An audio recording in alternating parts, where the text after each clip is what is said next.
Trekcast. Checkity check, checkity check. All Not rapping this week. No, not this time. They got to pay for more shows if they want that. That's it. You got to subscribe for more. That's bonus content. Yeah, there you go. I like how we're wearing different color hoodies. Like we planned it. You know, I wondered to myself as I was walking out the door, did I wear this hoodie last week? I know this hoodie is it's in heavy weekend rotation. Mm-hmm. So, I just want them to know, I want the listeners to know during the week I wear other things. I have more than one shirt. It's mainly the Mandalorian armor or the Ghostbusters suit, right? Exactly. Yeah. But there's A days, there's B days. It's a rotation. There you go. Definitely wearing the sunglasses today because winter is just every time I think we're done, winter's like, well, hold on, I got another 5 inches for you. Oh man. And if there's anything I don't like, it's 5 inches I wasn't expecting. I was wondering if you were going to get a joke like that. Yeah. Yeah, you guys got another round, right? Yeah, we got another round. I got another round of sickness in my house, so that's good. Just regular good old American sickness, not not special 21st century Chinese sickness. So has it been put together that you went and saw the family and then now everyone's sick? I don't think it's that. I think it's my son went to school. Oh, it was the first week without masks. Yeah. A third of his class was out sick after that. Again, nothing to do with COVID. Yeah, kids are germ factories, period. Just kids are germ factories, and for the last 2 years they've been forced to wear this barrier on their face that prevents them from touching their nose and their mouth. That's right. That's where the majority of this comes from. Is that the world is dirty, you touch the world with your fingers, and then you touch your face with your dirty fingers. So if masks did anything, I think it was that. I don't think it was filtering the air around you, but whatever, that's a different discussion. We have the weirdest thing going up here in Idaho. So there is going to be a giant Aryan Nations rally in the next couple of weeks. Yeah. And the funny thing is, people are more upset that Idaho has the perception of being racist, and then going, but we keep hosting these events, and we don't know why people think we're racist. Well, I mean, the state is not hosting, right? But they allow the event, you can't not allow it. It's constitutionally protected activity. I tell people all the time, you have a constitutional right to be an asshole, and some people exercise that right more than others. And if you're part of the Aryan Nation, you're an asshole. But yeah, when you start walking around the world and saying you're an asshole, you are not entitled to this, you're an asshole, you're not entitled to this. Oh, yeah. I mean, that's literally fascism. Yeah. So it's wild, man. I don't know. And like know. You can tell the people that are getting excited for it, and it sucks. And yeah, it's one of these things where I often say shit like this is why the aliens won't talk to us. Right. But at the same time, it's if they did talk to us, like everyone in the world would realize, hey, I'm not so different than that black guy or that brown guy or that yellow guy or that white guy. Hey, I have 2 arms and 2 legs and 2 eyes and nose and a mouth, and that thing I saw on the news yesterday, I don't even know what he's got. So we're in the mirror universe, aren't we? I don't know. The most realistic scene in Independence Day was when the Israelis and the Palestinians were like, hey, you want to stop fighting each other and fight these aliens and destroy us. Okay, yeah, that sounds like a pretty good idea. That was the most realistic scene in the whole movie. That is humanity in a nutshell, right there. Look, we'll fight later. First, let's go fight these guys, and then we'll fight. This isn't over, but we're gonna take care of this. This isn't over. I'm not forgetting. Ugh. Yeah, for sure. Yeah. But your weekend was good overall, though, other than the sickness. Yeah, I guess. Got a bunch of new people starting at work. Oh, cool. In the next few weeks, it's going to pick up a lot of the slack that has fallen on us who are there and have been there for several years. So it's weird when it's a weekend and you're excited about work next week. But it's like, it's a weekend. I'm excited about work next week because once these people start, I can relax on the weekends. Well, I mean, Space Force is growing, right? So it is. Yeah. Yes. Space Force is growing. You do combat training, right? With the phasers and the pulse cannons and Yes. Yep. We had a emergency satellite repair mission last week. That was, it was fun. Anytime you get to travel. Yes. Just being somewhere different, Get that astronaut ice cream. Yeah. So, Chad's in Germany and that's cool. I was fixing satellites last week. How quaint. So, how quaint. Yeah. Traveling only that far. How quaint. Oh man, do we know what's going on with him? He had like a multi-leg trip to come back. Did he start his trip? Insane. Was his trip delayed?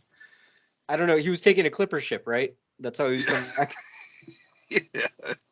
He looked into boring through the Earth. Apparently, it's a shorter trip if he were to bore through the Earth, but I guess it wasn't feasible. I don't know.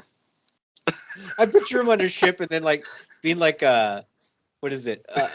Castaway, just landing on an island. Him and his volleyball. That I don't know what he would name it, but. Oh man. Doing a podcast into rocks.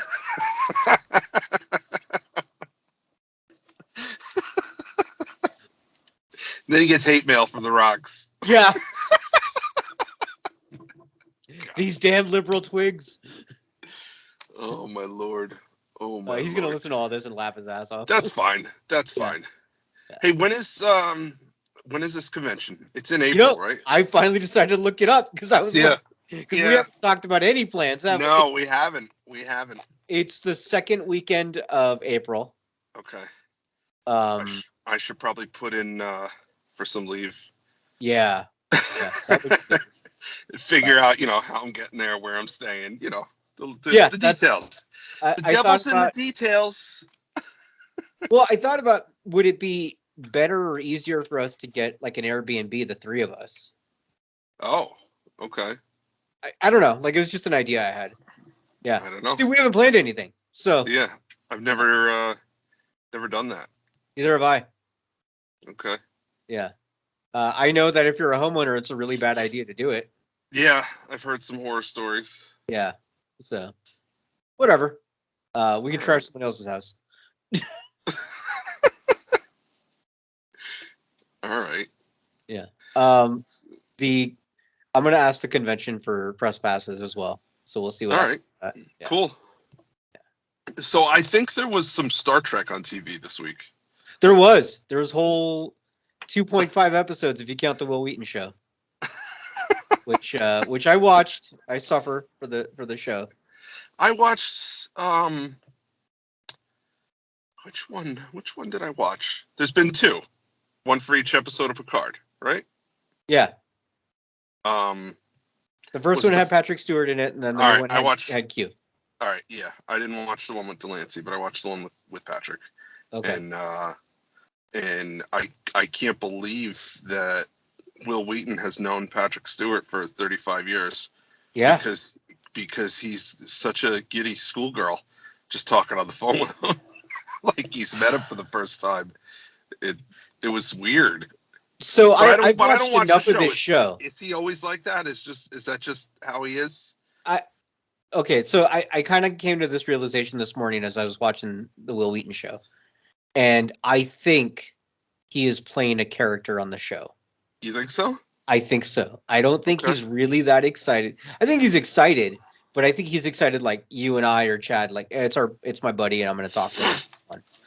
But I think he plays it up for the show because he's got to build up the fan base. Yeah. Okay. At least that's what I tell myself, because that's more normal reaction than what he's doing. I guess the way to know would be to maybe when he guest stars on Picard, he'll do an interview on another show. We can see him. We can see if he's a total nerd on somebody else's show, as opposed to his own. But he's also the kind of guy that wears his heart on his sleeve, right? Like his emotions are just out there. I suppose. So like he might legitimately feel that way, but he turns it up. You know, he's Gordy. Yeah. Hey, are we in the show or are we just chatting? I think we're in the show. We're in the show. Yeah. Welcome to Trekcast, the galaxy's most unpredictable Star Trek podcast. It's unpredictable because sometimes we do the intro 10 minutes in. Yeah, that's what we do. I'm one of your hosts, Dan Lombardo. With me, Daniel Reyes. Hola. Chad Waldo's on special assignment. He's currently boring his way through the center of the earth. He's repairing relations with the German show. That's it. That's he's part of the Trekcast exchange program. Yes. He's been on the German. It's show like when Bashir was on TNG, right? He's over there. Yeah. Yeah. You got to say it right, though. It's like that one weird episode where Bashir was on TNG and was totally out of character and wasn't wearing really shoes. Obsessed with Data for some reason. Yeah. And never obsessed with robots again. You know, it's funny sometimes you watch earlier episodes of Deep Space Nine. You rewatch them knowing that he's a genetically modified mutant. And you're like, yeah, they came up with that storyline like 15 minutes before they dropped it. Yep. Because it just doesn't fit. No, not at all. It doesn't fit. It was a good storyline. I love it. But you could tell they just came up with that after the fact. Mm-hmm. Or how Jetsi is like completely different in the first couple seasons. Like she's very unsure of herself. She's very like Yeah. She's kind of reserved. Too. Yeah. And then it was like symbiotes gone wild. Yeah. Well, and they can just headcanon it by saying, well, she was just getting used to the symbiote, and that's it. Yep. Yeah, it's an easy out. That's true. Yeah. That is true. Should we get to the news? Yeah, why not? All right. Let's do it. So our first news story comes to us from digitalspy.com, and the headline is, Star Trek Strange New World teases why Discovery characters may return. Maybe. I don't know. But, so yeah, we got our first real big teaser trailer of Strange New Worlds. And it looks like Captain Pike is growing a beard. He's got a lot more salt and pepper hair. And he's riding a horse in the snow while spaceships fly over him. So in my head, he's going to save Christmas. We got a lot of quick little shots of future episodes. It's going to be a 10-episode series, at least for the first season. We do know they've already confirmed a season 2, so that's cool. But yeah, did you watch the trailer, Dan? I did not. Ooh. I did not. I think after the show, that's something I'm going to do. Okay. Yeah, we had 2 big trailers. We had that and we had Kenobi. So Kenobi had slightly more views. I did not watch Kenobi either. Well, hello there. Did I? I watched. No, I did. Because it's a scene with him watching like 5-year-old Luke play on something from afar. Yeah, I did see that. That weird neighbor. Yeah. With the binoculars. He's a crazy old wizard. Don't talk to him. But Uncle Owen. It looks like it's the same guy from the prequels who played Uncle Owen. So that's kind of cool. We got Ewan McGregor back. We got that guy back. What's his name? Hayden Christensen. And Hayden Christensen has promised that Darth Vader will be extremely powerful in this season. Yeah. So that's kind of cool. Yeah. That is kind of cool. Well, I mean, that would fit with kind of the Vader 2.0 that we saw in Rogue One. Rogue One, where he was just tearing it up. Yeah. So that would be cool. One thing that's interesting, I don't think James Earl Jones has been officially attached to this. Oh yeah, I haven't seen that either. I was gonna say, have you seen the edit online? Somebody put that Journey Pool song, "Let the Bodies Hit the Floor" as Darth Vader's tearing through everybody. I did not see that. I did see a few years ago somebody re-edited, and they must have like used digital, CGI or whatever. But they redid the fight from A New Hope between Obi-Wan and Darth Vader, and made it more akin to the types of fights that happen in the prequels.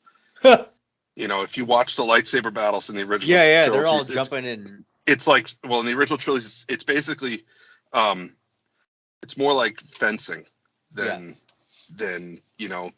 kung fu sword fighting that we saw in the prequels. So, excuse me. Somebody CGI'd it and gave it a little more flair.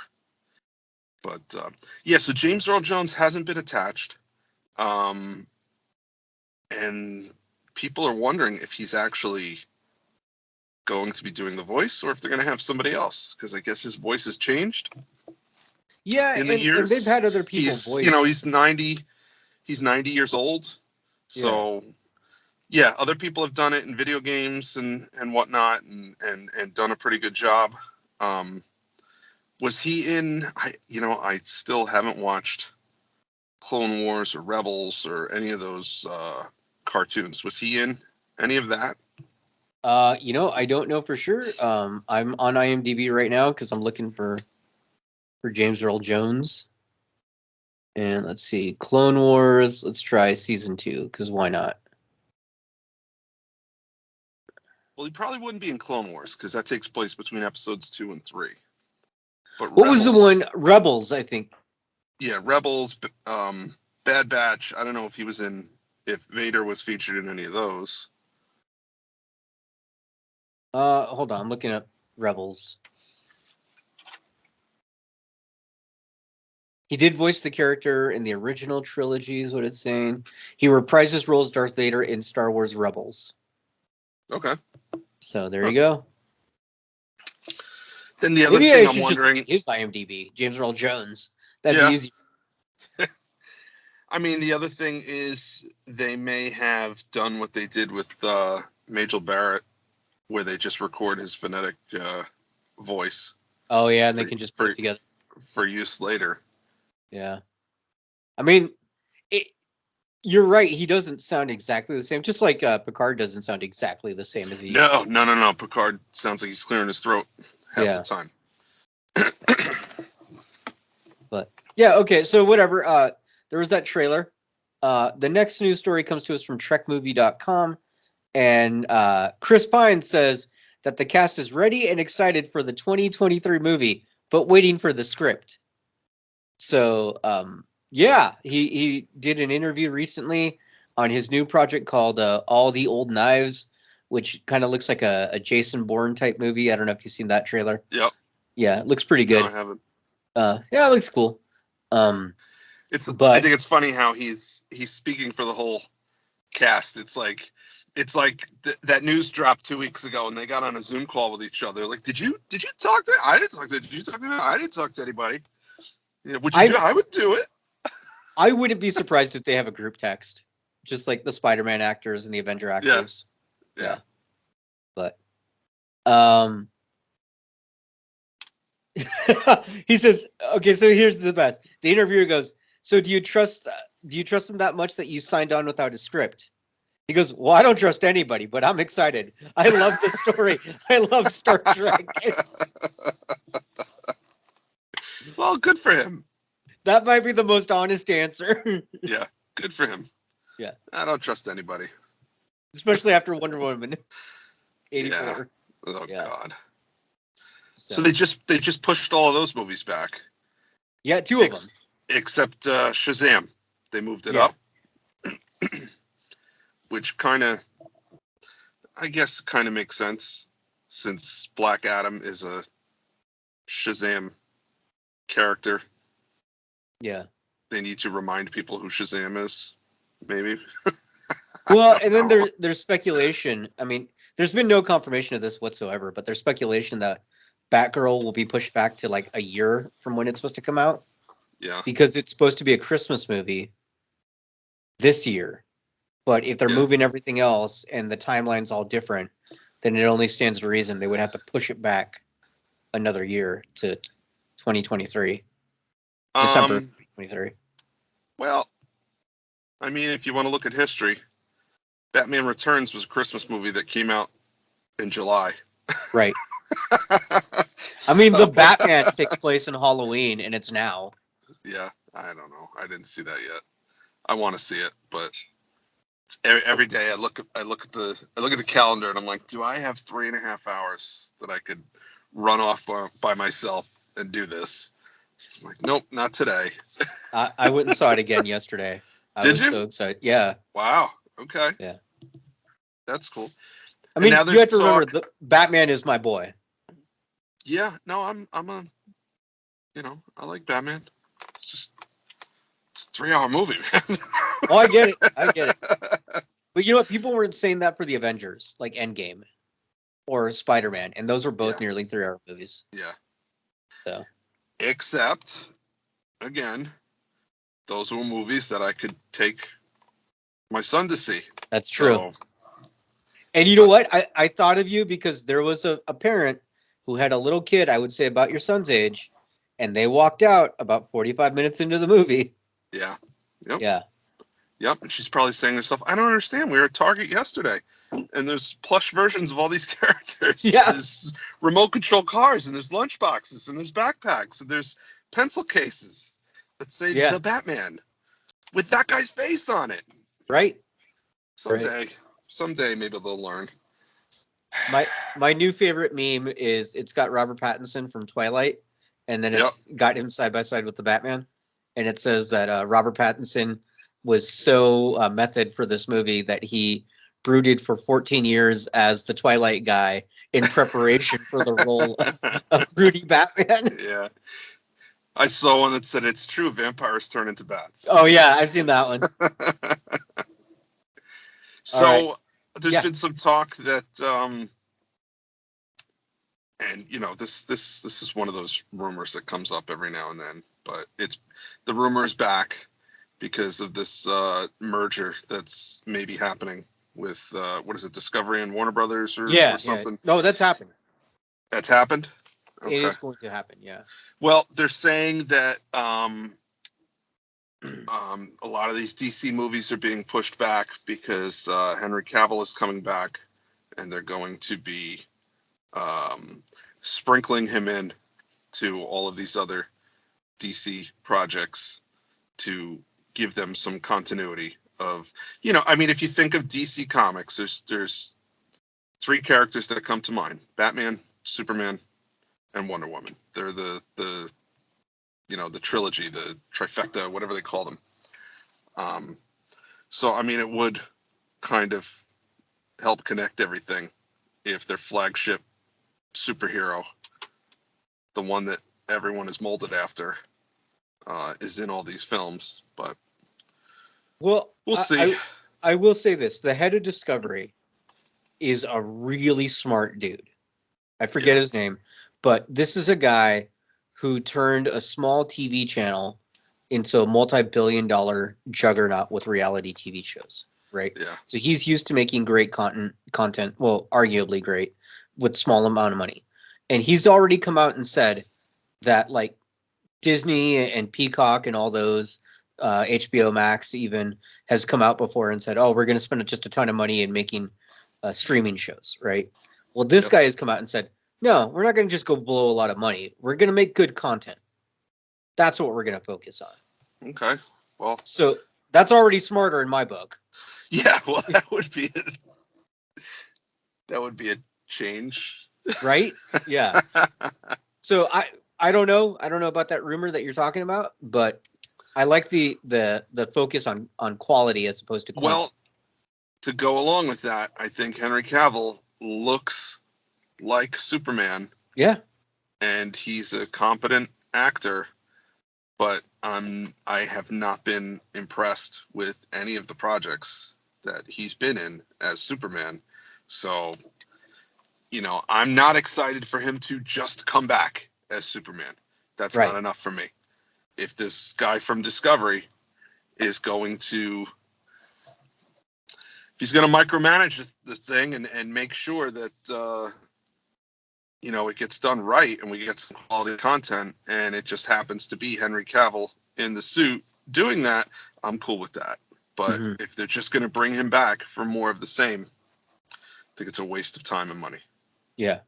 And, I rewatched Batman versus Superman within the last, I have to do it in shifts. I watch it in like 45 Did you like bursts. get sentenced by the court? What happened? No, I was just like, you know what? It's been 5 years or whatever. Yeah. Let me watch this with fresh eyes. Yeah. And I sat down and I watched it and I said, no, this is still a piece of shit. This is still trash. This still does not make any sense. And it's still garbage. So there is like a 9-minute clip that Jimmy Kimmel did when that movie first came out. And it's him inserting himself into the party scene with Lex Luthor and Superman and Batman. You mean the Riddler? Really You mean the Riddler? Because that's who he was playing. Right. He wasn't playing Lex Luthor. He was playing the Riddler, apparently. But anyway. But it's 9 minutes and it is hilarious. Yeah. And he just like rips on the movie and just breaks down the scenes and makes fun of them. It's the best. Like, that's the best 9 minutes of that film. Yeah. Just some of the decisions they made in there. Like, why? Batman branding criminals. Why? Yeah. Makes no sense. Well, our last news story. Yeah. So welcome comes to us DC from Cast. Variety. And you now know it's official because it's in Variety. The headline is, "What happened to Tarantino's Star Trek film? Every detail about his canceled pitch." So I guess that's the nail in the coffin. We don't have to talk about it anymore. Okay. Basically, this just kind of goes over another interview that was done with the screenwriter of this film. The screenwriter talks about how him and Tarantino would spend a lot of nights watching old gangster films and then making fun of them, and then how they wanted to put some of that into their Star Trek movie. They wanted it to be that the crew went back to the early 1920s gangster planet, and so that's kind of where the film would go. Yeah. He said that Tarantino absolutely loved Chris Pine as Captain Kirk. He said that it's not that Chris Pine did a great job of being Captain Kirk. He did a great job of being William Shatner, and that Zachary Quinto was great as Leonard Nimoy, not Spock. So he loved those two guys, and he definitely wanted to work with them, which makes sense. And yeah, so the movie is canceled, and Variety says so. And the other thing they report, I'm okay with that. Here's the funny thing, right? Variety also reported that Paramount did market research to determine whether or not an audience was still interested in the reboot cast, right? Yeah. Yeah. Especially being that it was such a long period. And they determined that there was enthusiasm for Pine and Quinto in the rest of the cast, but the studio still, at this point, right, when this came out, and this was like a week ago or 2 weeks ago, they weren't sure about coming out with another new Trek movie. And then they announced the new Trek movie. So there's that. Yeah. They basically trust the numbers until the numbers are not what they want to hear. And then they just do what they want to do anyway. Right. Yeah. Sounds about right. Yeah, that's how it goes, man. That's how it goes. So. All right. Yeah. So that's the news. That's the news. All 3 stories of it. Let's see. Feedback? I'm I think I'm witnessing a crime here. Oh no. Yeah. What's going on? Well, I'm just looking over your shoulder. Uh-huh. I see some property of the United States federal government. That's right. Yeah. Is that your laundry bin? Is that your official U.S. Postal Service issued laundry bin? No, they because I signed up for like mail pickup for my dice. They gave me some boxes. Oh, that's cool. Yeah. That's cool. I asked for some boxes and they said no. So I don't believe you. I'm making some calls. I'm calling the Postal Service. I'm calling the Postal Service liaison that we have on staff at Space Force. You know how it worked? I'll tell you how it worked. It was really funny. So there's a website where you can go sign up for it on the USPS website. Yep. And you sign up for it. And then like I filled out the big form and then it just says you can either go down to your local branch and ask for them, or if you see your mail carrier, just go ask your mail carrier. Like that was it. I filled out this whole form just to go walk up to the mail guy. And so I walked up to the mail guy and he was like, "Oh yeah, I've got some empty ones in the back here. Here you go." And that was it. That's cool. Yeah. Yeah, I asked for one because I mean I do pickups. Yeah. I do pickups all the time. So I put them on the front porch in like a Target bag or something. And I said to the and sometimes I have to go in. And I said to the clerk, I came in with my own tote and dumped 100 packages on the counter, and they're all pre-labeled. So, I said, hey, if you want to give me one of those bins, just bring it in and leave the bin. She's like, no, that's fine. You can just dump them on the counter. Okay, that's fine. Whatever. Just ask your mail person when they come up. Yeah. No. Now I just dump them right on the floor. So there you go. Have some packages. The defiance. No, actually, I started doing the pickup all the time because I feel bad making the mail carrier walk up, get out of her little truck and walk up to the door. So I said something to her one day, and she's like, "Oh no, keep scheduling them," because I guess when they have a set amount of time to do their route. Yeah. And if they come back too late, they get in trouble. They think that they're slacking off, but I guess they get an additional amount of time allotted for each scheduled pickup that they're assigned. Mm-hmm. So she's like, no, I get more time to do my route. I get a little overtime out of it. So, you schedule as many pickups as you want. Okay. It helps me out, bro. Yeah. So. Yeah. Welcome to Mailcast. Indeed. Where we always deliver. Wow, nice. Yeah. I've had some coffee. I'm a little alert. Yeah. Yeah. All right. We got any feedback? Because I think we're like 35 minutes in, and no kidding, right? two episodes to cover. Yeah. I posted that we were going to talk, and then I asked people what they were more excited for, Kenobi or Strange New Worlds, because that's how I am. Overall, oddly enough, in a Star Trek group and Star Trek Twitter account, people are more excited for Star Trek. Weird. Who'd have thunk it? Who would have thought? Yeah. So everyone did say, though, basically, that they're excited for both. They are excited for Strange New Worlds. The general consensus is for both shows. I hope they don't mess it up. Which is accurate, Yeah. Taryn did say he thought Discovery was actually very Star Trek this week, and thought, yes, like holy shit, it was. That's the show I want to see. Exactly. This is like the first episode of Discovery in I don't know how long. Yeah, that I was actually enjoying it. Yeah. We'll talk about it when we get to that point. Okay. All right. Yeah. All right. Also, he says. He talks about Q bitch slapping Picard. Yeah.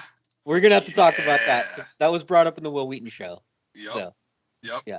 He punched him Cisco style. Yeah. Well, he learned, right? Yep. What do they say? Like, you get abused and then you become the abuser? That's what happened. Yeah. I ran a poll on the Twitter account. What are people more excited about? Strange New Worlds, Kenobi, or both. I love them both. Both, I love them both. Got 53%, 54%. Yeah. All right. And then next was Strange New Worlds. So okay. Yeah, seems about right. Yeah, that's all the feedback I've got. Okay. All right. So let's talk about some Star Trek. Let's talk. What do you want? You want to talk about Discovery first? Yeah, let's get Discovery out of the way, and then because I know more about Picard because of the Will Wheaton show. So all right, cool. Yeah. So this is the penultimate for the season.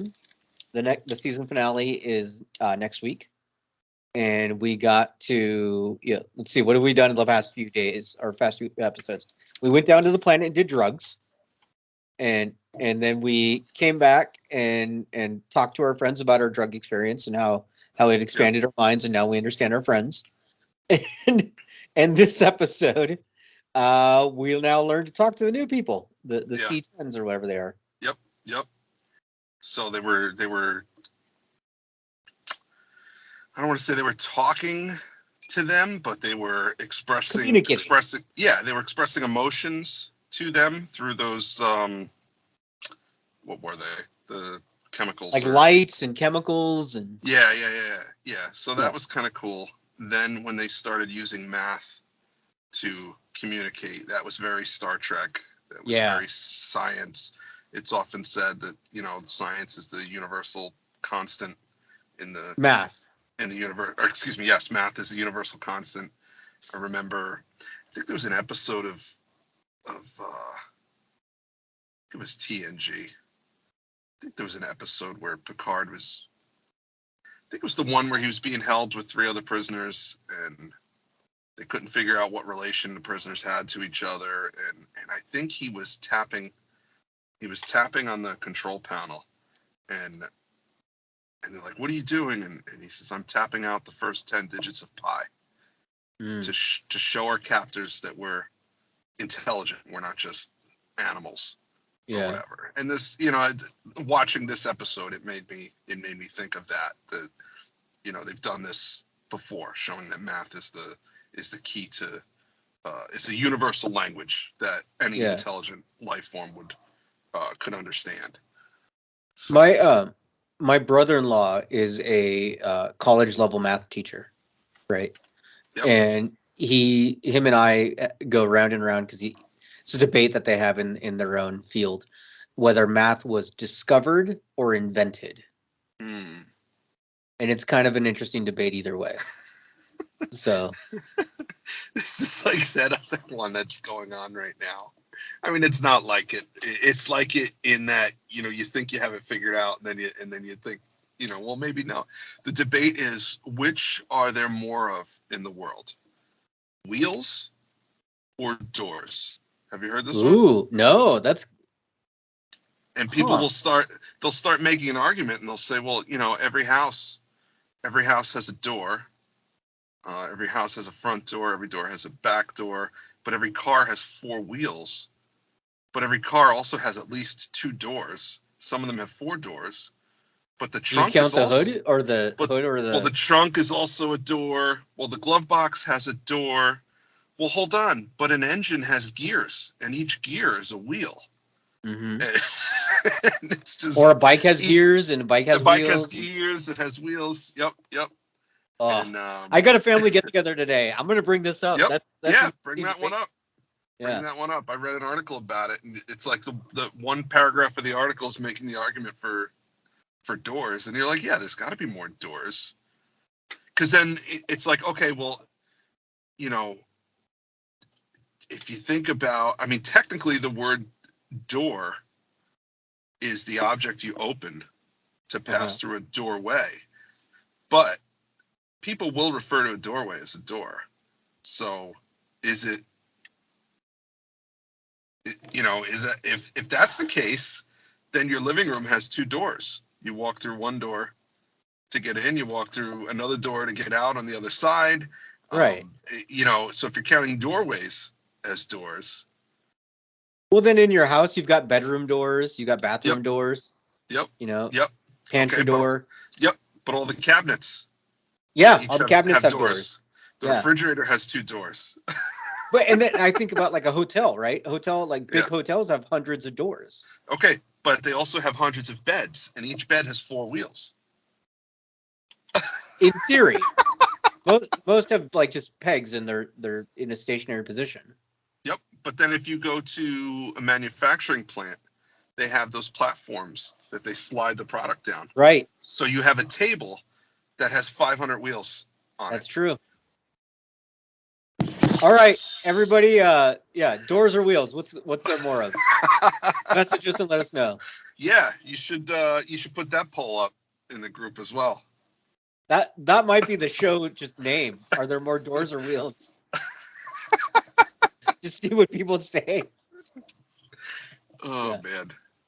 Huh, that's an interesting debate. I like this. Yeah, you know, it's funny. We talked about was math discovered or invented. We talked about that for about 7 seconds. Yeah. And then we spent the last 5 minutes on doors or wheels. I mean, I like a wheel of cheese. You're not having a door of cheese. There you go. Yeah.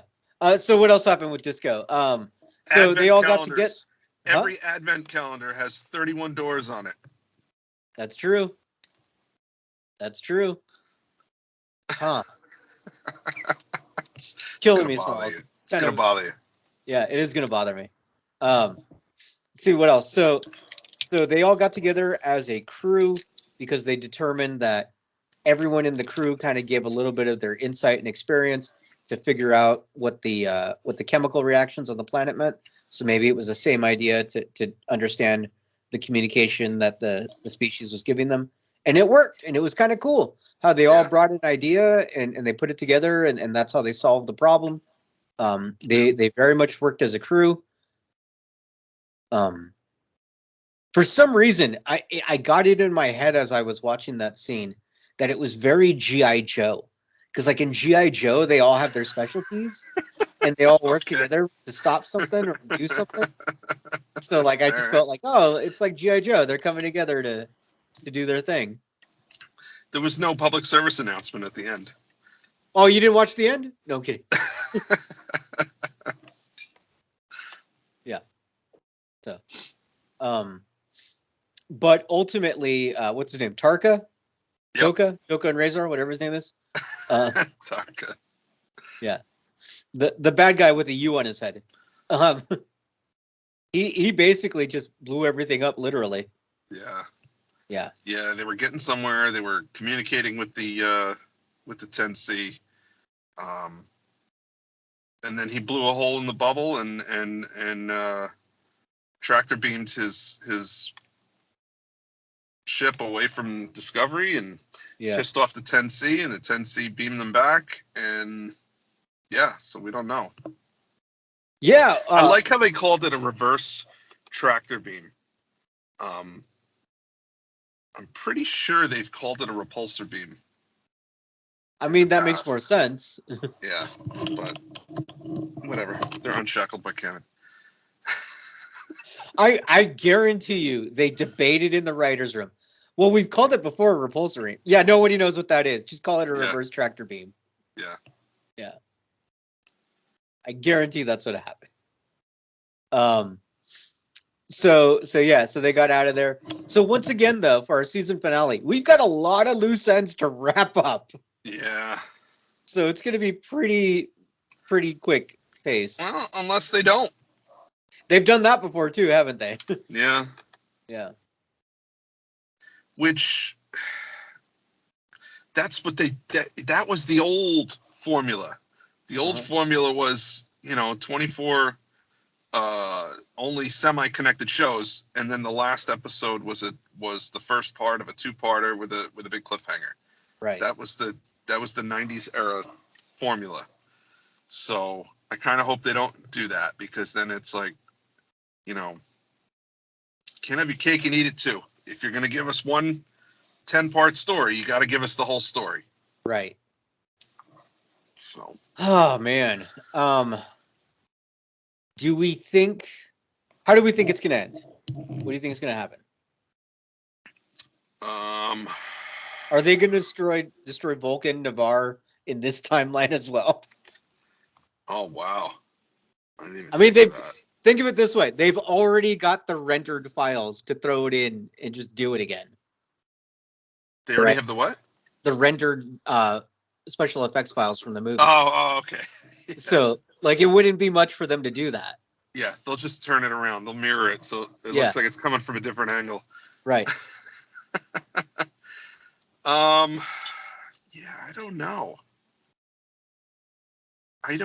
You know, there's a part of me that says it should be Earth, the way you know, the way that general has been acting the last few episodes, but you know, it's Earth. I don't want to see Earth destroyed. It's Earth. Right.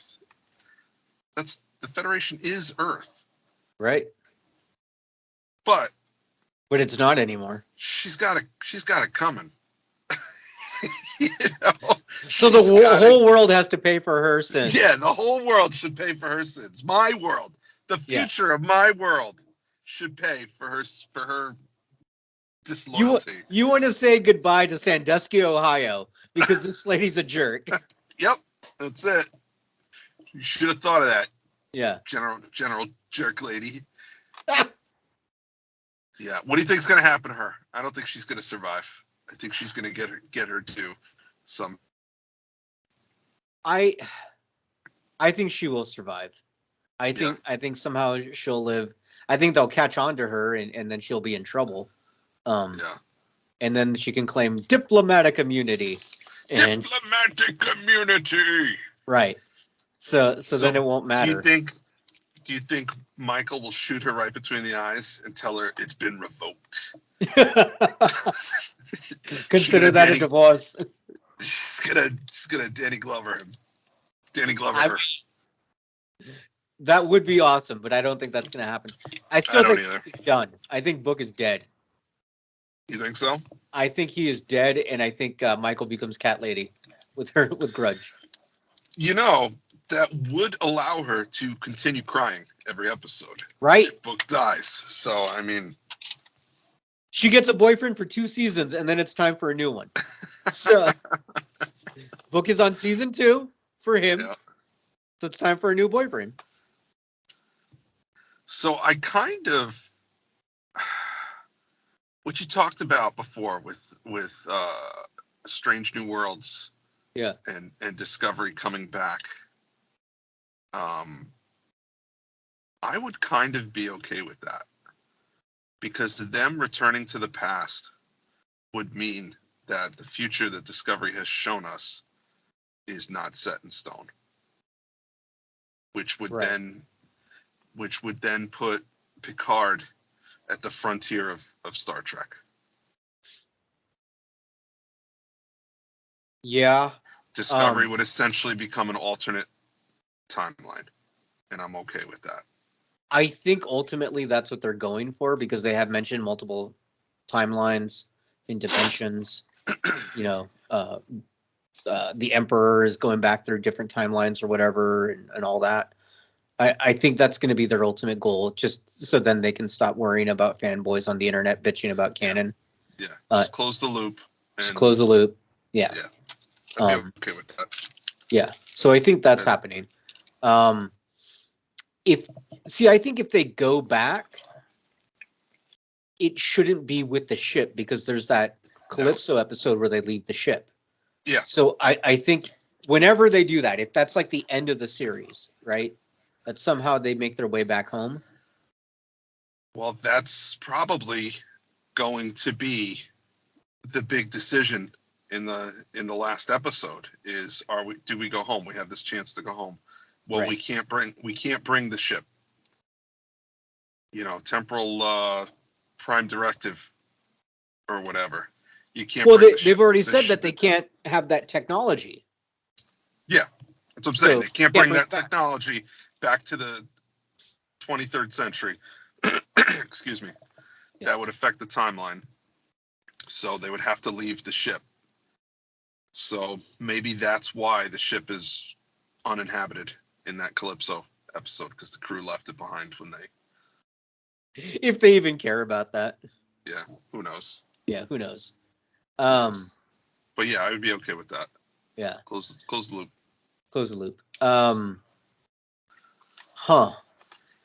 Okay, so a couple years ago we talked about how they're probably building up to some sort of Avengers style multi-show thing with all the crews or something like along those lines. Do we still think they're doing that? Because it doesn't feel that way anymore. It does not. It does not. However, they really could do most of that within Picard. Yeah. Okay. The majority of Star Trek out there takes place in the 24th century, the early 25th century.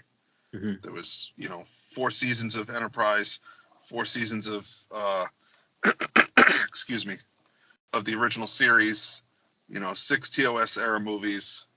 But, when you're talking about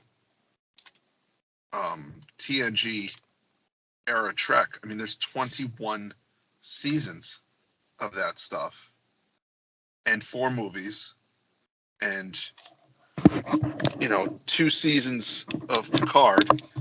The majority of Star Trek, that's where it takes place. Right. Patrick Stewart's still around. Avery Brooks is still around. He's not, he's not acting, but he's not dead. They could entice him to come out of retirement. Kate Mulgrew is still, they just pull up with the dump truck of money. Yeah. So, if they were to get Picard, Sisko, and Janeway in a scene together, that would be their Avengers. That would be, yeah. And it's doable. They could totally do it. Dude, I would love to see Jake back. Yeah.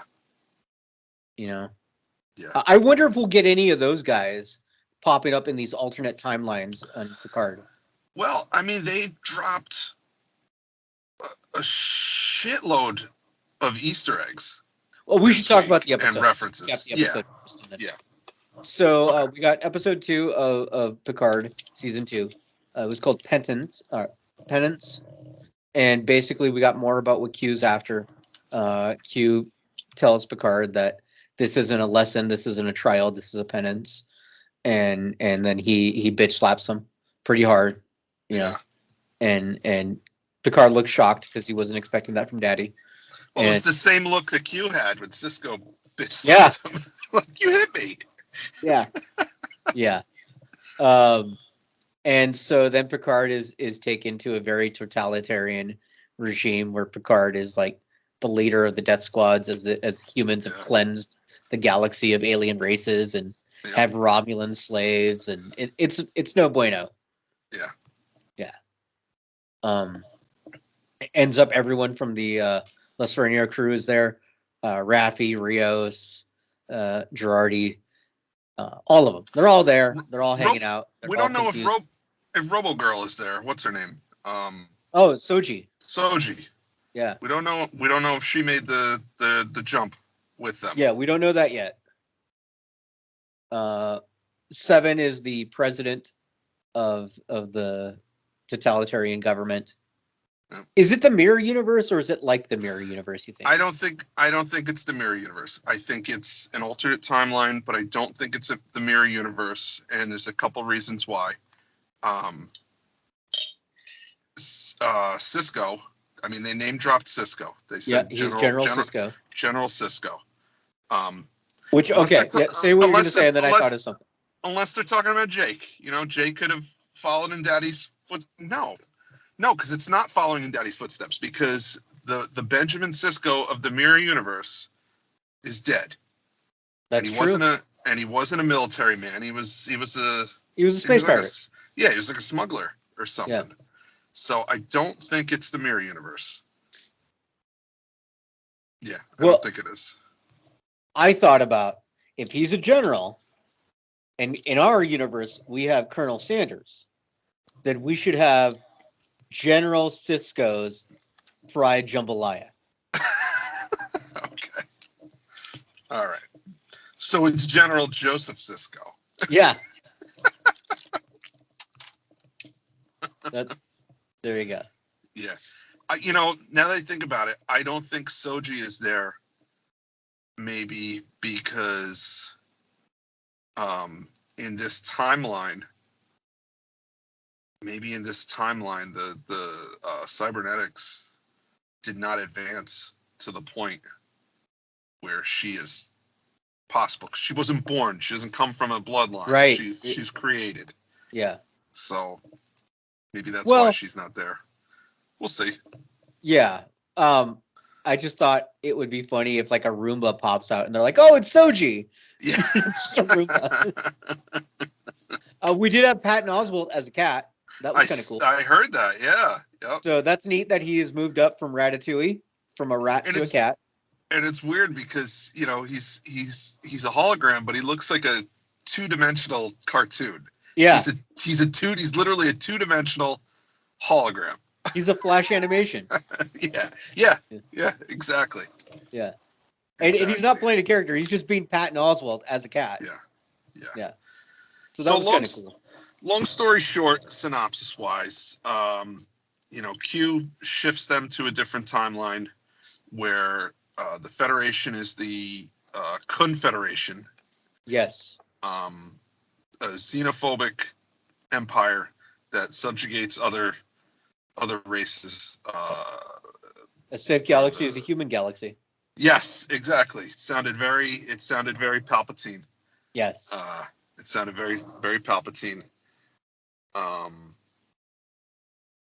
And they somehow become aware that it's due to a shift in the timeline. Something occurred, something that wasn't supposed to occur. In 2024. In 2024, which is essentially now. Yeah. And they have to go back in time. In order to do that, they need the Borg Queen, who is scheduled for execution. And, it's a jailbreak. Most of the episode is a jailbreak episode. So they're able to recall Rios, and because Rios is like a squad commander or something. Yeah, like that. Yep. I think he's a colonel. I think he's Colonel Rios.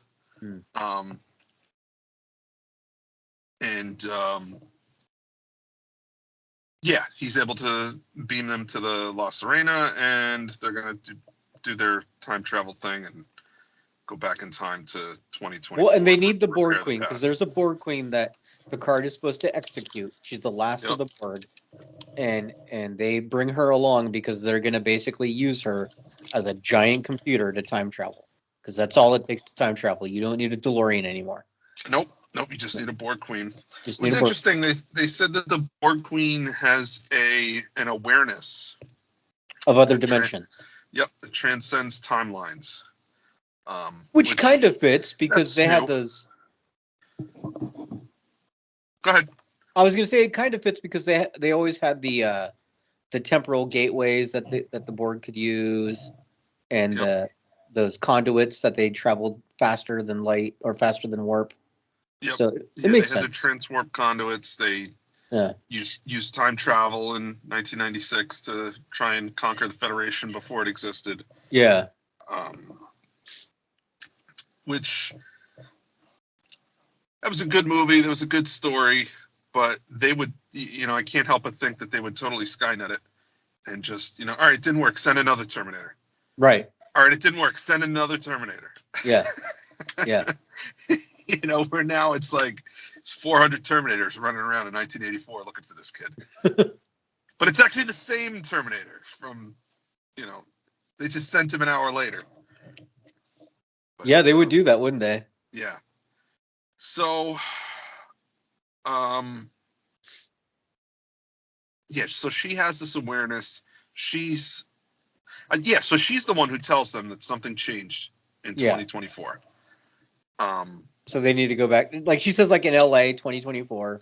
Yep. And she says, seek the Watcher or something to that effect. Yeah, something like that. Seek the Watcher. Yeah. So, I'm pretty sure she's talking about Guinan. Maybe. They've shown in the past that Guinan also has the ability to sense changes in the timeline. That's true. And things that shouldn't be. The last time, if you look at a timeline, if you look at the Star Trek timeline, there's this gap between the 1850s and the 24th century, where the only time we see Guinan in the 1850s hanging out with Samuel Clemens.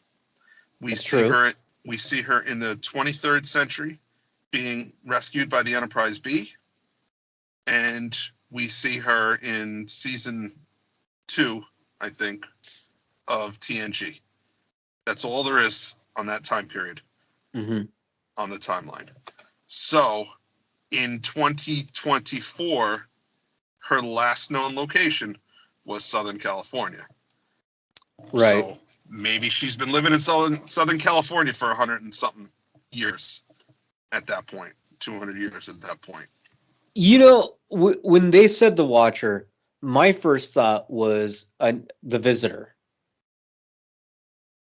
The one that took Wesley. The Traveler. The Traveler, yeah. Yeah. That okay. was the Watcher. Also, though, like, Data had a whole other daughter, and we never talked about that either. So, yeah, the Watcher could be somebody completely different. I'm gonna stick with Guinan. It's Reg. It's Barkley. It's Reg. It's Reg. I'm gonna stick with Guinan only because they reintroduced her the episode before, so I don't think she's a one-time thing. You know what? Canonically speaking, we have had a Watcher before. Riker in Enterprise, the season finale. Oh, yeah. So another reason I think it's going to be her is in the previous episode, Picard walks up behind her, and without seeing him, she knows he's there. Yeah. Now you can chalk that up to there's a couple ways that could work. She has a different awareness, so she just sensed his presence. That's one way. The other way is it's a bar, so behind the bar there's a mirror, and she saw him walk in. But the other one is if she is involved in the events in 2024, that is her past at that point in that episode. And she remembers those events already. And she knows that on April 4th in the year, on Stardate such and such, Jean-Luc Picard is going to walk into the bar and talk to her about something, and I can't tell him about. They already have this relationship where they've met multiple times, right? And we see that for him it's the first time, for her it's the first time, but their first time meeting is not the same for each of them. They each have a first time. I know you won't get this, but some of the audience will. She's River Song. She's what? So I know you wouldn't get this, but it's from Doctor Who. In Doctor Who, there is a character that is supposed to be the wife of the Doctor, and they met each other once, and then they're time traveling in opposite directions, and it's River Song. So she is his River Song. They meet different times in different ways. All right. It's like that movie, The Time Traveler's Wife. I don't know if you ever saw that. I never that saw it. That was a good one. You should see that. So yeah, that's my theory, that they're talking in the bar. She already knows that he's going to travel back to 2024 tomorrow, and she can't talk about it. Yeah, maybe. It would fit, at least. There's potential for it. Yeah. Do we think we will see anyone else from TNG or any of the other Star Trek shows that we haven't seen yet? I feel like, and I only watched it once, I feel like the announcer at the Murder Day celebration, or whatever the hell they were calling it. Yeah.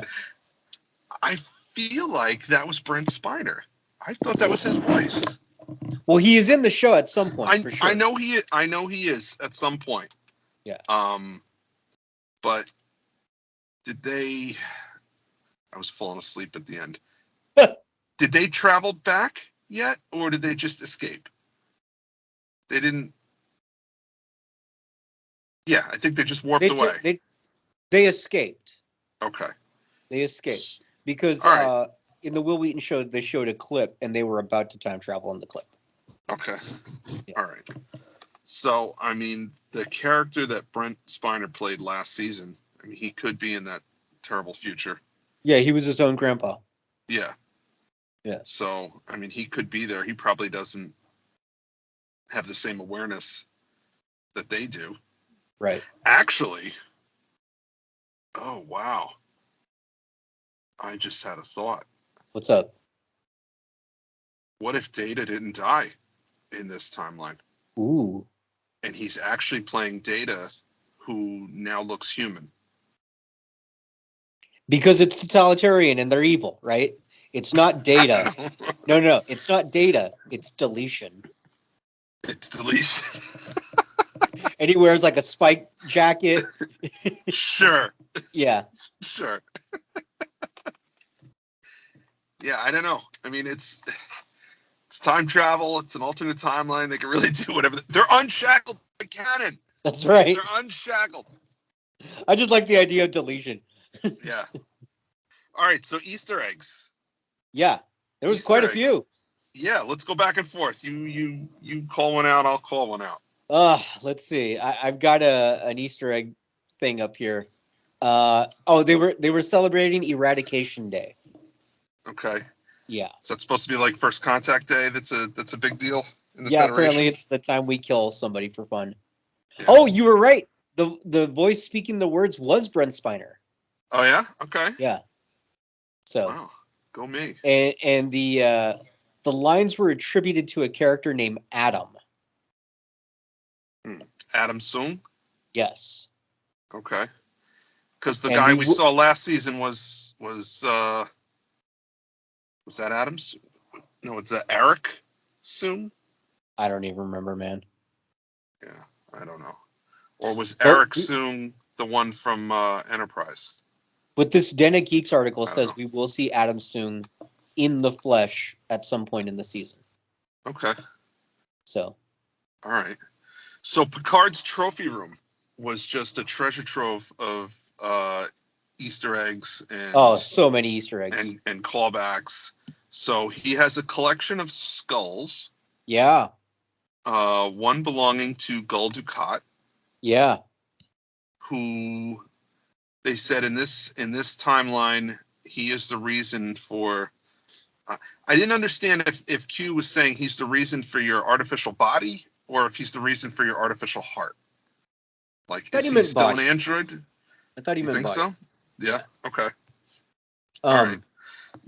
In the Will Wheaton show, they talked to the props department specifically about that scene, and apparently, it was originally written that it was going to be a collection of armors from different people that he's killed, and the props department went, "Look, we can do that, but it would be easier and meaner to do skulls." Yeah. And the writers and the producers just went, "Oh, that's cool. Yeah, let's do that." Yeah. Yeah. So we saw Gul Dukat's skull. We saw General Martok's skull. Yeah, he killed Martok. Yeah, which, I don't know what this says about me, but I want a Klingon skull for my desk. It did look cool. Yeah. Yeah. There was a Borg. Yeah. They didn't say if it was any specific Borg, but there was a Borg. There was Sarek. Yeah. And they said that he decapitated him in front of his wife and son, which could be a reference to Spock. It doesn't have to be. Sarek loved them ladies. Yeah, he did. It was only logical. So there was a Ferengi skull? There was a Ferengi skull, and if you look next to the Ferengi skull, it was the Grand Nagus scepter was there as well. Oh, yeah. So I'm going to hypothesize that this was Grand Nagus Zek. Because he was pretty old. There's a lot of them it could have been. Because it could have been the Nagus. But I thought about that one Ferengi that thought he was going to kill Picard's son. Oh, I forget his name. Damon Bach. Yeah. What if it was that dude? Yeah, but I don't think he has the Grand Nagus scepter. I mean, who's to say that he didn't kill them both? And one of the Yeah. skulls is one guy, and the scepter's there too. Yeah, I suppose we saw some Cardassian armor. Yeah. We saw some Klingon weapons. We saw some disruptors. I mean, there was a whole bunch of stuff hanging in there. Yeah. So they name dropped General Cisco. They did. What else we have Easter egg wise? Ooh. Oh, okay. This was big. Yeah. So Q said a couple of curious things. Uh-huh. Which like fourth wall breaking things. Okay. Picard says something. Picard says, "Where's the crew of the La Sirena? What did you do with them?" or something to that effect. Yeah. And he says, "Oh, how very yesterday's Enterprise." Yeah. Okay, so that was really. Q is in. What's that? That was really forced for him to say it that way. Yeah, so it's like that's a title of an episode of Star Trek. Yeah. So is he, as an omnipotent being, is he aware that there's a reality somewhere where all of these events are just a TV show that we're watching? Or was that just a wink and a nod to the people at home? And if it's just a wink and a nod to people at home, what does the statement mean in universe? It's a very odd statement, yesterday's Enterprise. Especially then later on, he says, which yesterday's, and yesterday's Enterprise is, we never saw the mirror universe in TNG, but yesterday's Enterprise is the episode that is the closest to a mirror universe episode. It was similar to this episode in that, the Federation is at war with a bunch of people who were supposed to be their allies. And then he also says the phrase "in a mirror darkly," which is a reference to Alice in Wonderland Through the Looking Glass, which many of the mirror mirror universe episodes, the titles were play on words from phrases from Alice in Wonderland. And "A Mirror Darkly" is the name of the Enterprise mirror universe episode from the last season of Star Trek Enterprise. That's two episode names that he dropped within a few minutes of each other. Yeah. So.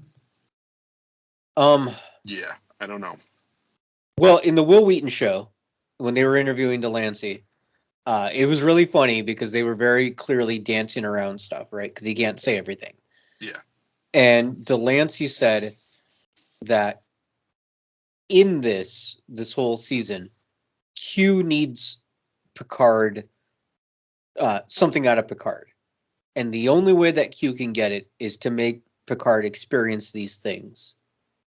Because if he just explained it to him, Picard wouldn't get it. Yeah. So he has to go through this to understand whatever Q is after. He said that Q is slightly depowered. He's getting older, and there's something up with that. I don't know if it's going to play into the season or it's just Q's getting older, but whatever. The other thing that he mentioned is there is going to be a big revelation at the end of the season as to why everything is happening and why it matters to Q. Which, duh, right? I mean, that's kind of how these things go. We'll see. Yeah.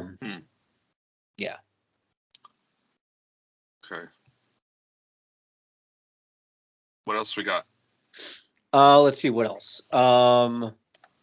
He talked about. I mean, Will Wheaton was super excited to have Q on the show. It was interesting that they brought up Q had a wife, like in that in that Voyager episode. Remember there was the Lady Q. Yep. They brought her up quite a bit, and I don't feel like they would do that if there wasn't a reason for that. And they also mentioned the son of Q, which is the actual son of yes Delancey. So I'm wondering if all that's going to come back in at some point. Because I don't think they would just bring that up to bring it up. Yeah. Especially on these shows. And those events, they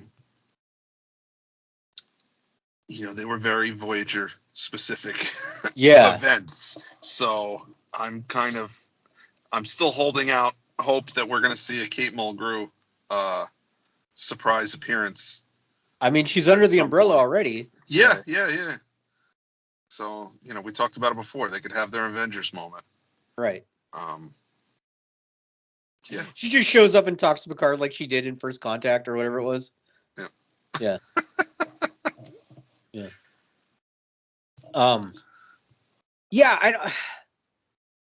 The whole Will Wheaton show this week was structured very oddly. Like they did 3 main segments, right? They did a segment about the props, then they did the interview with Delancey, and then they did like some sort of like recap of who Q is. Yeah. So for me, like I would have structured that as who is Q, the Delancey interview, and then the props. But whatever.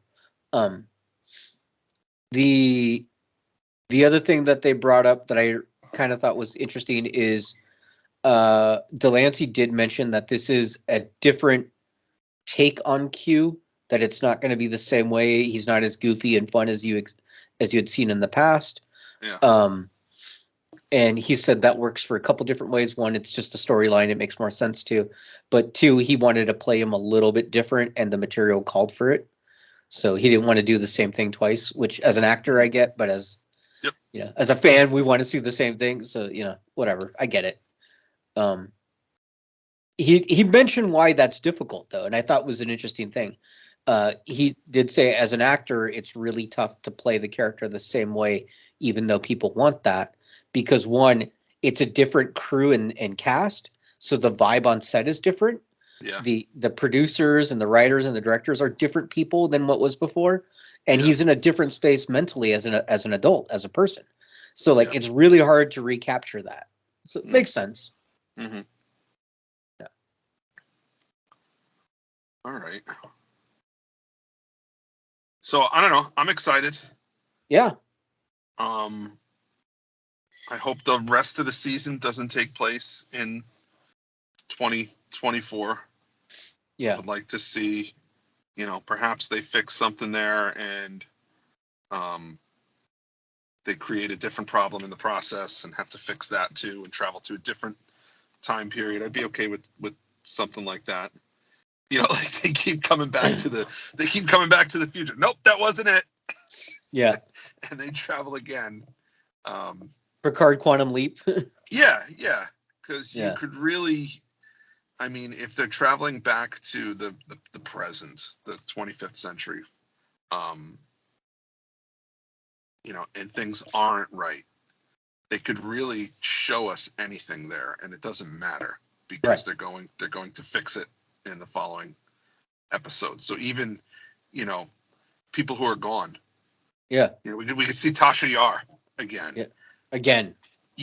For 15. We could see a Tasha Yar again. Well, it's not an alternate timeline for TNG unless Tasha's there.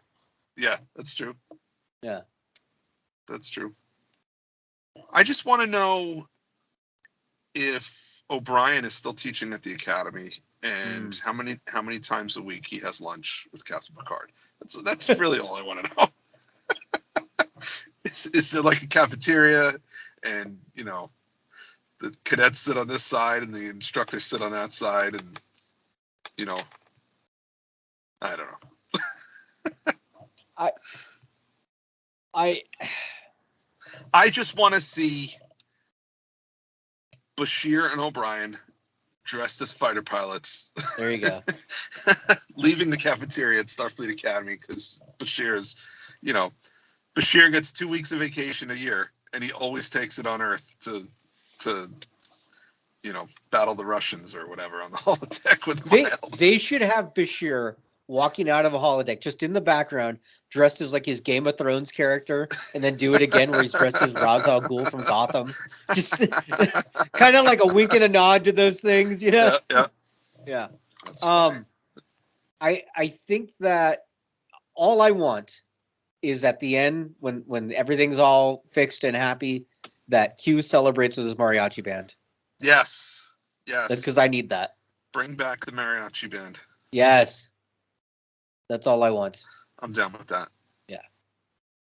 All right. Well, I think that's it.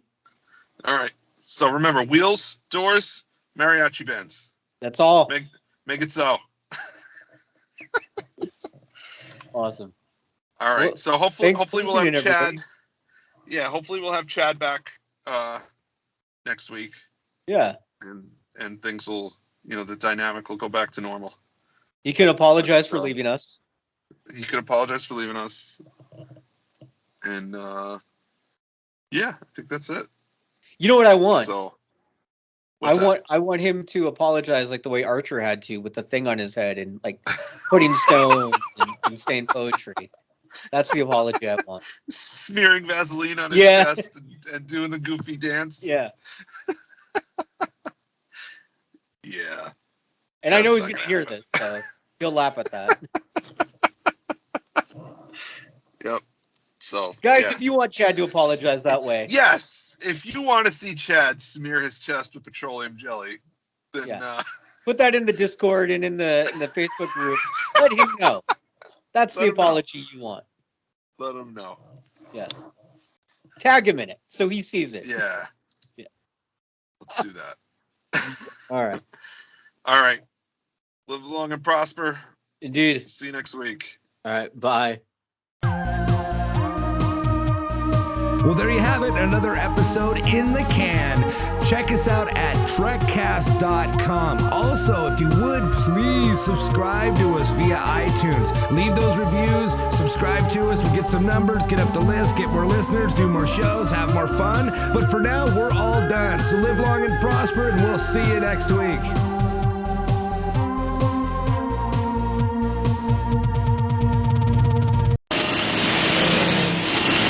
I'm on my way.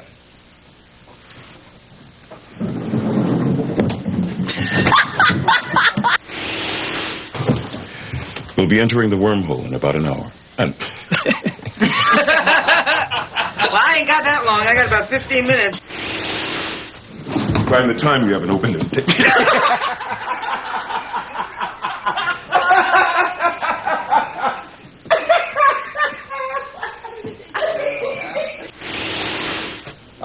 Renee? Yes. Can I do this? Yes. Oh. Bring them back, Q. Now! Or what? What? You'll ravish me? Ravish, I'm sorry. I might.